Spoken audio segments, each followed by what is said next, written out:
Ibi bintu biratangaje cane. Nyemerera tubiganire gatoya kuko navyo nyene biraturaba. Abantu barumvise ngo Uburundi ni Edeni. Bamwe babifata ko ari ihishurirwa ridasanzwe, abandi nabo babifata nk'ibintu bisanzwe. Ariko nagomba ndababwire abantu mukurikirana inyigisho canke se ibiyago Kuri Sabanerwa TV. Ivyo bintu si ibintu bisanzwe na gatoya. Uburundi na ISRAEL ni ibihugu bivukanyi na cane cane mu vy'ukwemera. Abarundi n'abantu b'abanyamahoro batigera bipfuriza intambara uwundi muntu kiretse ari wabasotoye. N'ikimenyamenya c'uko Uburundi na ISRAEL ari ibihugu vy'amahoro niki? Kw'isi nzima nta kindi gihugu kiramukanye indamukanyo y'amahoro uretse Uburundi na ISRAEL gusa. Ikizokubwira Umurundi muhuriye mu nzira nta yindi ndamukanyo ashira ikiganza cuguruye hejuru agapepera akakubwira ati amahoro, amahoro yemwe, amahoro abe muri mwebwe. Nuko bimeze n'Umwisirayeli nuko nyene muhuriye mu nzira ashira ikiganza cuguruye hejuru agapepera akavuga ati shalom, shalom, shalom. Iryo jambo shalom ni ijambo risigura amahoro riri mu rurimi rw'Igiheburayo. Nta kindi gihugu kw'isi nzima kiramukanya gutyo uretse Uburundi na ISRAEL gusa. Uzotembere kw'isi yose uzoba urambarira. Ico ni ikimenyamenya ntakuka ko Uburundi na ISRAEL ari ibihugu bimwe, ndetse ko dufitaniye amasezerano na cane cane ku Mana. Muzoze murumviriza abanyamahanga iyo bageze ngaha mu Burundi iwacu. Iyo bashitse ku butaka bw'Uburundi, baba baciye mu kirere canke baciye mu nzira yo hasi, uza ubona biruhutsa, ukabona baratuje, ukabona umunezero urabuzuye nk'abantu bashitse muri paradizo y'Imana. Ivyo wobibaza neza neza Abarundi bamaze gutembera ibihugu vyinshi kw'isi. Nibo bazokubwira ko Uburundi atari igihugu gisanzwe, ahubwo twibera muri paradizo.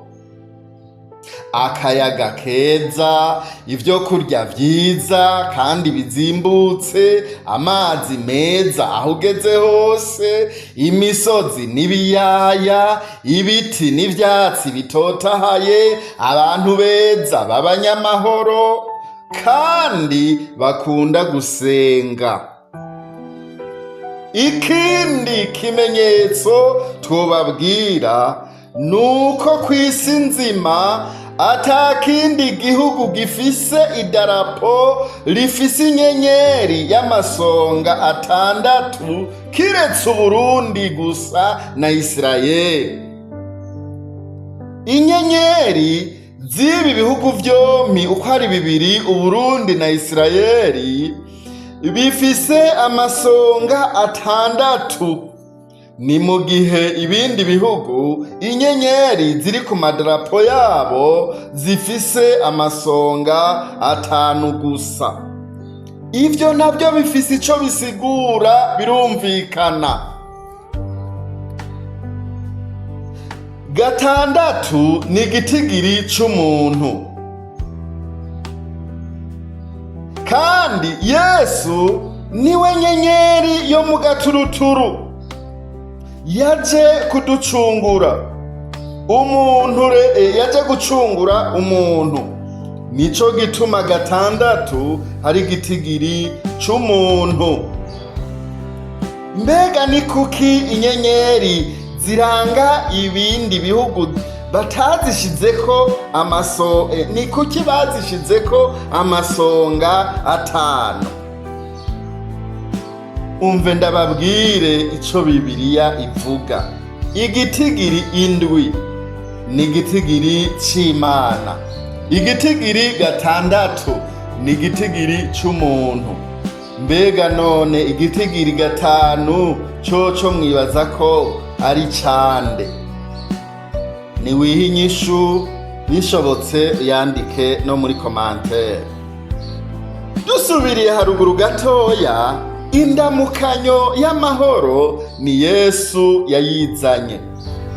Igihe yasanga abigishwa biyugaranye mu nzu yo hejuru, inzugi bazidadiye, bashizeko ibihindizo kubwo gutinya Abayuda. Aho niho Yesu yabiyereka abaramutsa indamukanyo y'amahoro. Uzosoma ayo majambo mu butumwa bwiza bwa Yesu Kristo ko bwanditswe na Yohana igice ca 20 ku murongo wa 19. Bari babuze amahoro. Abo bigishwa aho bari babuze amahoro kubwo gutinya Abayuda. Yesu arababwira ati, amahoro y'Imana nabe muri mwebwe. Bene data, nta kintu na kimwe gisumba amahoro. Uyundi mwene data umwe niwe yarose inzozi mw'ijoro, abona Imana imwiyereka, abona Yesu yambaye ikanzu yera derere, abona Yesu aje amusanga, aramubwira ati, nagomba ndaguhitishemwo ibintu bibiri, amahoro n'amahera, utoye iki? Uwo mwene data ariyumvira mw'izo nzozi, ngo aca aramusaba ngo, nsavye amahoro mwami wanje. Nawe ngo aca aramubwira ngo, uhisemwo neza mwananje. Ubwo nyene yaciye yikangura. Harya umuntu naho yoba atunze, afise ibitayega, ata amahoro afise, ntaco vyomumarira. Ikindi naho hariho amahoro ataboneka. Hariho amahoro ataboneka aba mu mitima y'abantu. Umuntu aragira amahoro yo mu mutima naho abantu badashobora kuba bayabona. Umuntu arashobora kuba akenye, ukabona n'umuntu atishoboye, mugabo ugasanga asumvye amahoro n'umunezero umutunzi. Imana idufashe cyane bene data. Umuntu aragira amahoro yo mu mutima, mugabo kumbe ku mubiri ubona ari umuntu atakintu afise, mugabo ukabona afise amahoro menshi cyane adudubiza ava mu mutima. Ayo nayo nta wundi yatanga. Ayo n'amahoro atangwa n'Imana, n'amahoro Yesu atanga. Uyundi muntu kera, murazi ko kera abantu baba batunze inka nyinshi. Uwo muntu aravuga ati, none yarabonye abantu bariko baratwenga banezerewe mu rusengero, mugabo akabona ko naho banezerewe ari abantu b'abakene. Abona bafise umunezero udasanzwe, nawe yari umuntu atunze inka nyinshi, abona bamusumbye umunezero. Aca abwira uwo bari kumwe ati, none barya abantu ko banezerewe barafise inka? Nawe aramubwira ati, eka ntazo bafise. Mbona n'umuntu yonezerwa gute ata nka afise? Ntibirashoboka ko umuntu anezerwa adafise inka. Uwo muntu ntiyari bwatahure neza ngo amenye amahoro Yesu atanga. Amahoro Yesu atanga nagira akagero, yamahumuriza abayafise, adudubiriza mu mutima, kubera ko n'amahoro ava ku Mwami Imana, n'amahoro atangwa na Yesu. Ayo mahoro ndayakwifurije muntu w'Imana. Rero Uburundi na Isirayeli bimeze nk'aho ari igihugu kimwe, mu buryo nubwo abantu mengo ntibabibona, kuko ibintu byose byari muri rya tongo Edeni, wogira ngo Imana byose yarateruye itereka mu Burundi. Namwe nimwiyumvire canke se mwirabire bimwe n'ivyo mwibonera: amazahabu, amabuye y'ubwoko bwose, amabuye y'agaciro y'ubwoko bwose utobona ahandi hantu kw'isi, amazi meza cane aho ugeze hose, izuba n'imvura biza mu gihe gikwiye, akabeho canke akayaga canke akazuba nuko mu gihe gikwiye, n'ibindi vyiza vyinshi byose mwama mubona. Eka ivyari muri Edeni twobabwira yuko vyose ubisanga ngaha mu Burundi, tutibagiye ivyamwa vy'ubwoko bwose, inzuzi n'ibiyaga vyuzuye amafi y'ubwoko bwose. Nukuri abarundi twari dukwiye gushima Imana, dukwiye gushima Imana, tukama dukenguruka kuko twicaye ku buhiye. Imana yaraduhezagiye. Uko biri kose, ejo canke hirya ejo buraca bugacana yandi, Uburundi abantu bazoburaba babutangarire. Imana idufashe cane. Rero ico twari dukwiye gukora nuko twari dukwiye gushima Imana, tukayishira imbere, nuko tukayishira imbere koko bigashimwa ko tuyishize imbere, kuko yaraduhezagiriye igihugu cacu. Bamwe bati none ko dukenye, ivyo byose bitumariye iki? Nagomba ndababwire bantu b'Imana, aya mageragezwa mubona dufise nukubera ko turi muri ya masezerano y'Imana. Mwibuke Yosefu kugira ngo ashike ku masezerano Imana yari yamusezeraniye. Mwibuke ibigeragezo yaciye mu bikomeye, kandi Imana yagusezeraniye ibintu bikomeye, ubanza guca mu bikomeye kugira ngo ubishikire. Imana idufashe cyane. Rero utegereza kubanza guca mu bikomeye, ariko amaherezo birasohora. Natwe rero twihangane, dusenge, dukora. Ikindi naco, dushishikare rya ragi Yesu yadusigarana ryo kwibera abanyamahoro. Tuba abanyamahoro, tuba akarorero, tube abantu batanga amahoro n'ibindi bihugu canke abandi bantu bageze mu Burundi bumva umunezero, bumve baharuhukiye. Imana izobikora, nimuze tubirorere twihanganye. Nuko rero murakoze mwese mwariko murumva inyigisho n'aya majambo.